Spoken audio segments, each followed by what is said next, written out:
Një realitet i ri juridik i cili e ndryshon tërësisht natyrën e vlerësimit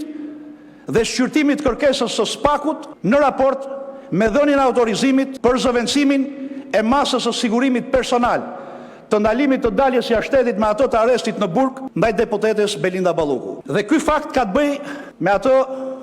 që deputetja në fjalë nuk ushtron më funksione ekzekutive për shkak të ndryshimeve në kabinetin qeveritar, përjedhoi masa e sigurimit personal, ajo e pezullimit nga detyra si anëtare e Këshillit Ministrave, nuk prodhon më asnjë efekt real juridik dhe në të njëjtën linjë arsyetimi, raporti ynë e qartëson edhe narrativën mbi të cilën prokuroria e posaçme ka ndërtuar kërkesën për aplikimin